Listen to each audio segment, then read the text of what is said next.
Salut les petits curieux. Aujourd'hui, on remonte le temps. Direction, le Moyen-Âge. C'est une période très lointaine qui a duré plus de 1000 ans. À cette époque, pas d'ordinateur, ni de voiture. Les gens vivaient différemment, et il y avait des constructions impressionnantes. Les châteaux forts. Imaginez des forteresses géantes, avec des tours imposantes, perchées sur des collines. C'était comme des villages entiers, protégés par des murs épais. On y trouvait des chevaliers, des princesses, et parfois même des dragons. Enfin, ça c'est dans les histoires. Prêt pour l'aventure? En route. Les châteaux forts, c'était un peu comme des puzzles géants. Chaque pierre, chaque mur, chaque tour avait une place bien précise et une fonction spécifique. Construire un château fort demandait non seulement des compétences en architecture, mais aussi une grande connaissance des stratégies de défense. Ces structures imposantes étaient conçues pour résister aux assauts et protéger ceux qui y vivaient. Chaque pièce avait son utilité. Par exemple, la grande salle était souvent le cœur du château, où se tenaient les banquets et les réunions importantes. Les cuisines, quant à elles, étaient situées à proximité pour faciliter le service des repas. Il y avait aussi des chambres pour les nobles, des dortoirs pour les soldats et même des chapelles pour les prières. Il y avait le donjon, la tour la plus haute et la plus solide, où le seigneur du château vivait. Le donjon servait non seulement de résidence, mais aussi de dernier refuge en cas d'attaque. De là-haut, on pouvait avoir une vue imprenable sur les environs et anticiper les mouvements de l'ennemi. Imaginez un peu des murs épais, des fenêtres minuscules et un escalier en colimaçon pour accéder au sommet.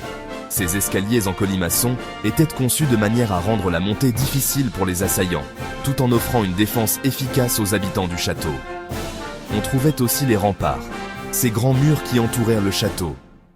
Les remparts étaient souvent renforcés par des tours de guet, permettant aux gardes de surveiller les alentours et de repérer les ennemis de loin.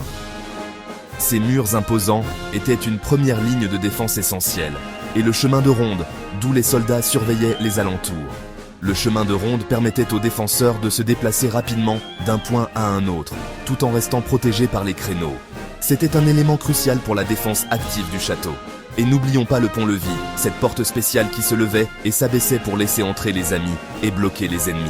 Le pont-levis était souvent accompagné d'une herse, une grille en fer qui pouvait être abaissée rapidement pour renforcer la sécurité de l'entrée principale.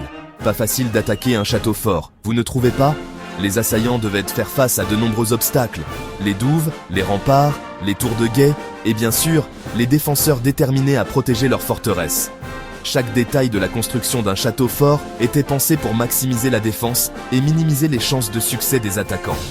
C'est ce qui rend ces structures si fascinantes et impressionnantes encore aujourd'hui.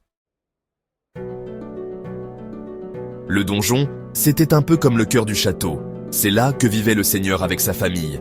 C'était la partie la plus sûre et la plus confortable du château.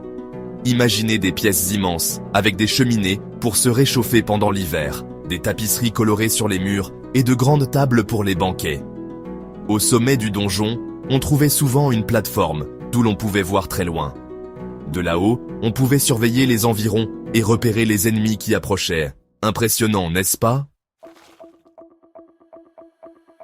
Les remparts, c'étaient les murs qui entourèrent le château. Ces murs n'étaient pas seulement des structures imposantes, mais aussi des symboles de puissance et de protection.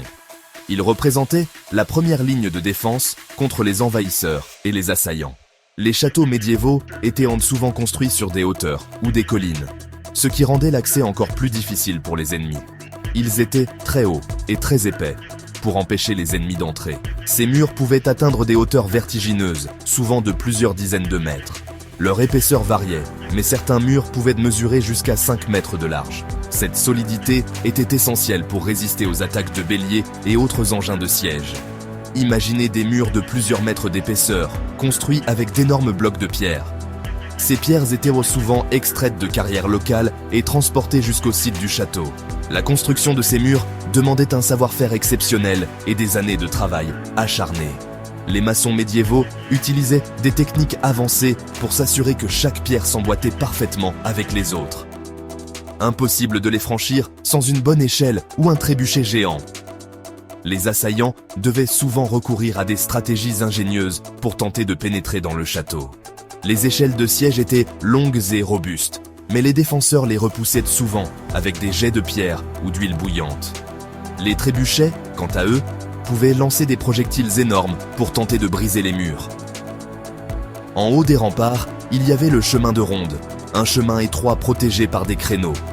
Ce chemin permettait aux défenseurs de se déplacer rapidement d'un bout à l'autre des murs. Les créneaux, ces ouvertures régulières dans les murs, offraient une protection tout en permettant aux soldats de surveiller les environs et de tirer sur les assaillants. Les soldats patrouillaient sur ce chemin, prêts à défendre le château en cas d'attaque. Ils étaient toujours en alerte, surveillant les moindres mouvements suspects. En cas d'alerte, ils pouvaient rapidement se rassembler et se préparer à repousser l'ennemi. Leur présence constante sur les remparts était un élément dissuasif majeur pour les assaillants. Ils pouvaient tirer des flèches ou lancer des pierres sur les ennemis grâce aux ouvertures dans les créneaux. Les archers étaient particulièrement redoutables, capables de viser avec précision même à longue distance. Les défenseurs utilisaient également des arbalètes, des arcs longs et d'autres armes pour maintenir les assaillants à distance. Les créneaux offraient une protection tout en permettant une vue dégagée sur le champ de bataille. Pas facile d'être un ennemi quand on est face à un château fort. Les châteaux médiévaux étaient des chefs-d'œuvre d'ingénierie et de stratégie militaire. Chaque élément, des murs épais aux créneaux, était conçu pour maximiser la défense et minimiser les points faibles. Pour les assaillants, chaque tentative d'attaque était un défi monumental, souvent voué à l'échec face à de telles fortifications. Section 5, le pont-levis, une entrée imprenable. Le pont-levis, c'était la porte d'entrée du château. Mais attention, pas une porte comme on en voit aujourd'hui. C'était un pont mobile, fait de bois et de chêne, qui pouvait se lever et s'abaisser grâce à un système de contrepoids. Quand le pont-levis était levé, impossible d'entrer dans le château. Il bloquait l'entrée principale et obligeait les visiteurs à traverser le fossé, un large trou creusé tout autour du château et souvent rempli d'eau. Pas très pratique pour les ennemis. Section 6. La vie quotidienne au château fort. La vie au château fort, ce n'était pas tous les jours facile. Imaginez, pas d'électricité, pas d'eau courante, ni de supermarché.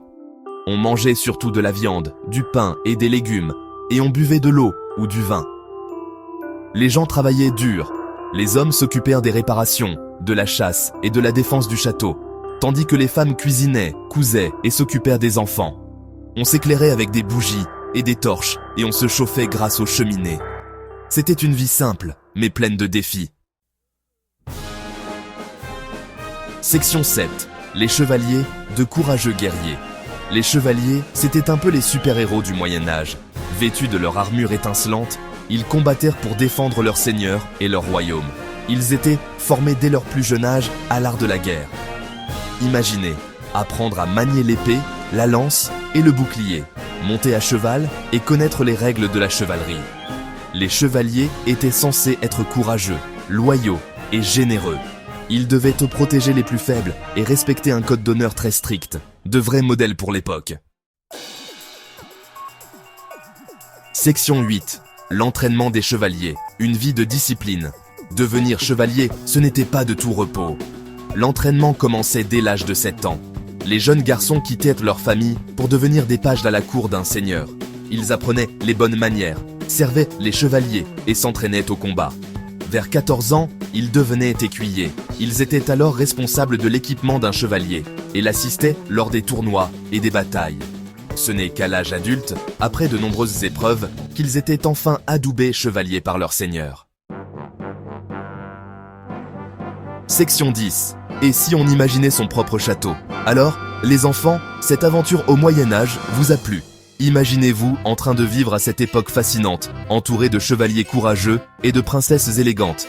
Vous avez découvert tant de choses sur la vie médiévale, les châteaux forts et les batailles épiques. Mais l'aventure ne s'arrête pas là. Fermez les yeux et imaginez maintenant votre propre château fort. Avec ses tours imprenables, son pont-levis infranchissable et ses courageux chevaliers. À quoi ressemblerait-il? Peut-être qu'il aurait des jardins magnifiques, des salles de banquet somptueuses et des donjons mystérieux.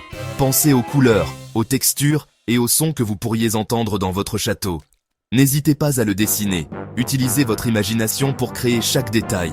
Des drapeaux flottants au vent, aux pierres anciennes des murs. Vous pouvez même ajouter des personnages, comme des chevaliers en armure brillante, des princesses en robes élégantes et des dragons majestueux, et à inventer vos propres histoires. Peut-être que votre château est le théâtre de grandes aventures, de quêtes héroïques et de mystères à résoudre. Racontez comment les chevaliers défendent le château contre les envahisseurs, ou comment les princesses organisent des fêtes somptueuses dans la grande salle. Le Moyen-Âge est une période fascinante, pleine de mystères et de découvertes. Les châteaux forts étaient des lieux de pouvoir et de protection, mais aussi de vie quotidienne et de culture. Ils abritaient des familles de nobles, des soldats, des artisans et bien d'autres personnes, pleines de mystères et de découvertes. Imaginez les banquets somptueux, les tournois de chevaliers et les fêtes médiévales. Chaque pierre de ces châteaux raconte une histoire. Chaque salle a vu des moments de joie et de tristesse, de victoire et de défaite. On peut passer des heures à imaginer la vie dans ces châteaux forts, à l'époque des chevaliers et des princesses. Pensez aux histoires que vous pourriez créer, aux personnages que vous pourriez inventer et aux aventures que vous pourriez vivre dans ce monde médiéval, à l'époque des chevaliers et des princesses. Alors, continuez à explorer, à lire et à apprendre. Chaque livre, chaque histoire, chaque jeu peut vous transporter dans ce monde fascinant et vous permettre de vivre des aventures incroyables. À lire et à apprendre. L'histoire est une aventure sans fin, pleine de découvertes et de surprises. En apprenant sur le passé, vous pouvez mieux comprendre le présent et imaginer l'avenir. L'histoire est une aventure sans fin.